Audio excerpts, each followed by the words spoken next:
Hi, I'm Rhonda. I'm Jim. We're Heartiness Approach. Today we want to talk a little bit about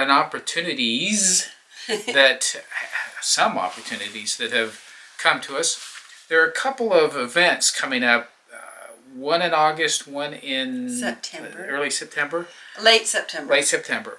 One is the Ozark Homesteaders Expo. And we told him about that. The other one is an event that's in Bentonville, and I haven't heard the title of it yet. I don't know. But it has to do with homesteading and Bentonville, self-reliance, and that type of thing. We've been asked to be speakers at both of those. We're super excited. We're looking forward to that. We are looking into getting a booth at both of those, so not sure how that works, if that's even a possibility. Pretty sure that it is, but we're going to find out, and we will be there. So if you live in those areas and could attend those events, the Homesteader Expo is in Marshfield, Missouri. We're in Missouri, right? We are in Missouri. Okay. So anyway, that's August. We'll get the dates. Darn. We forgot. They're not up here yet. Put them in the show notes. Or not. We're going to make this video really fast so that we can put it out. So if not everything is here, it'll be here another time. There's plenty of time. We also are going to go to the Homesteaders of America conference in October, barring any COVID cancellations. And I'm going to have a vendor booth there also. So one of our the platform that we have always based our channel on is what we're going to be doing there, and that's inspiring other seniors to have a homestead so that they can have real food, exercise, and emotional wellness in the setting on a homestead. For us, this has been crucial to put that whole package together so that we can keep our vitality, we can have the good food we need to eat, we can keep ourselves strong and emotionally balanced so that we're in touch with the soil and our life is full and vibrant. It's working for us, and we see other people for whom it's working, and so not that we're the only ones doing it, not that we know the most about it, but we're saying, do it! Don't put it off. And we're going to be sharing ways that seniors do it to make... Case in point, yesterday, renting the dump trailer is a perfect way to save your body. Why didn't we know about such a thing? I don't know. I think we knew about it, but we figured the cost was way beyond reasonable and that it just wouldn't be worth it. But when you figure the number of loads that we did and didn't have to unload them, shovel full by shovel full, the time it saved, but the wear and tear on us was huge. So it was definitely money well spent. So, but that's a case in point. Perfect example. That's finding affordable solutions. I mean, the amount of time that we saved, and just the capacity of it in comparison to other things we might have done. Right. Well, and even though all of our loads weren't full, we had to there was no way I was going to pay for the one here that was just, we would have had to pay quadruple the amount to get that full. Yeah, that was a situation. Anyway, one of the things that we are doing as seniors on a homestead is learning about our rhythm. I've got rhythm. I've got...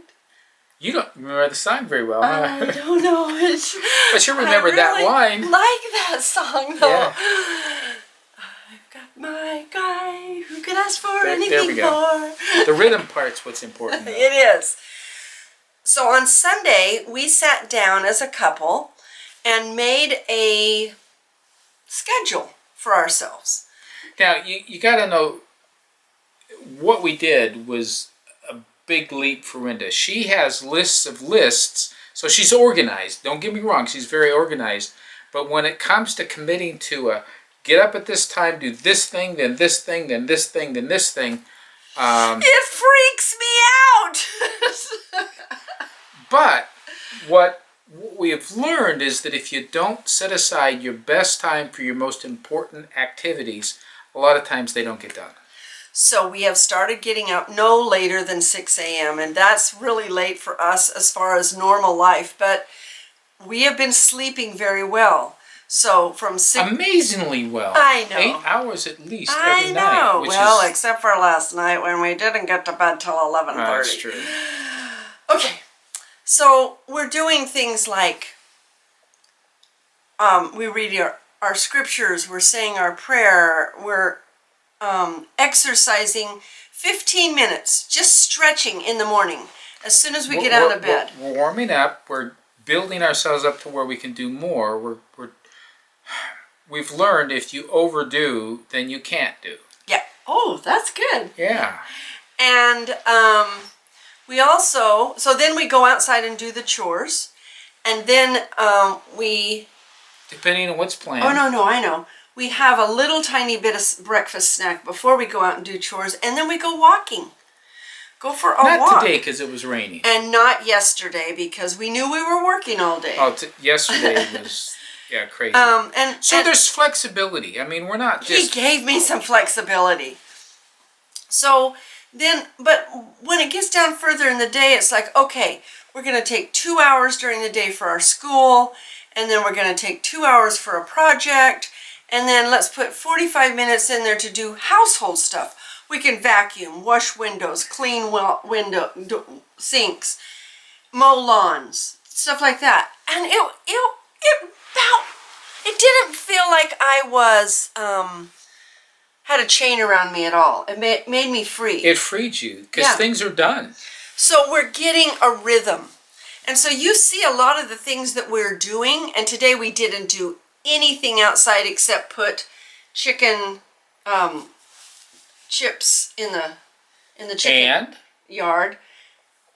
We started off the morning by... Oh yeah, we made a new paddock. And I was cutting down thistles. We did do stuff. We got the next paddock ready, and the cows are ready to move into it tomorrow. So and the baby chicks are coming out tomorrow. We don't know how exactly, but they want to go. So we're going to let them go. They told her. They told me. And the teenagers integrated with the adults today. They're doing good. I have video of it that doesn't show really the extent, but it was the... Hey, they did what they did when I was there shooting the video. I mean, I coaxed them, but they, they just wouldn't listen to the director. Well, then we covered that yucky... well, it was just mud yucky and run chicken poop and with wetness. Wood chips. Oh, it's so nice. They came out and played in it. They were so happy. They told us thank you. They did. Yeah. They did. And so now we've got wood chips so we can just keep piling them on. And what we do, that's one of the things as seniors that we do. We don't use hay or straw in there. We just pile them up and pile them up. Well, if we used hay or straw, we would do the pile up still. But wood chips are easier to remove later. Well, and straw's really, really hard. Because instead of cleaning it out every week or once a month or however your frequency, we keep adding layers and layers and letting what's down on the bottom decompose. And after a year or so, we're going to rake back what's on the top over to one side, scoop up the composted material, rake the other stuff back over to there and scoop up the rest of the compost material, take it to the garden. Or pay a teenager to do it for us. And then move the wood chips and whatnot that are still in their hay, if you're using hay, back over to cover it and put another layer on top of it. But seriously, wood chips work so much better. We had tried hay in Oregon. It sticks together and it gets huge things. And picking it up and turning it takes a big husky person to be able to maneuver that around. It just doesn't break up. So I'd just like to talk about something that we often hear from our everyone's dear associate, Joel Salatin.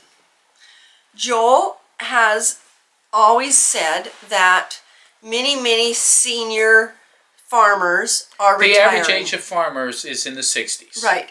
And so they're retiring. They're not going to be doing it much longer. And they want to either they want to find somebody to take their farm, and a lot of the young people don't want to take their farm. That is so changing. A lot of the young people are doing homesteading, but we also say that there are a lot of seniors out there, because we meet them every day, either on our YouTube channel or in person, who share with us that they finally got land and they're on it. Their passion for it too. This isn't just some casual, and we're going to do this for a year maybe. Yeah, and no, yeah. We're not going out there and doing thousands of acres and doing a monocrop. Everybody has their own... even hundreds of acres with a whole bunch of endeavors. I mean... Oh, no, I'm just saying. Yeah, it's We're finding people are getting whatever amount of land they want and living a variety of animals and food and stuff. Doing the animals, doing the food that they've always wanted to do. Always wanted to do. And we get the privilege of talking to these people all the time, because that's our platform. So they make comments, and we just love you guys so much. And if you share your stories, we'll share them. Yeah. If you want us to. If you want us to. So we're here to applaud those who are doing it and share our ideas with you. And we get a lot of feedback, helpful hints from those who are doing it. But there are many who are still contemplating and wondering, am I too old? We happen to know a couple right now that is selling their home. It's sold, and they're hoping that everything goes through in May. And then they're coming down to Missouri and buying land down here, and they're going to stop by and see us. And we're super excited. And if you're a senior moving in this direction, just let us know, and we'll just welcome you with open arms and teach you everything we're still learning. And probably learn some things from you. So we love our community. We love our community. We love our community. Thank you so much for being part of our life. Tomorrow we are back out in the garden. Yep. Bye-bye, guys. Take care.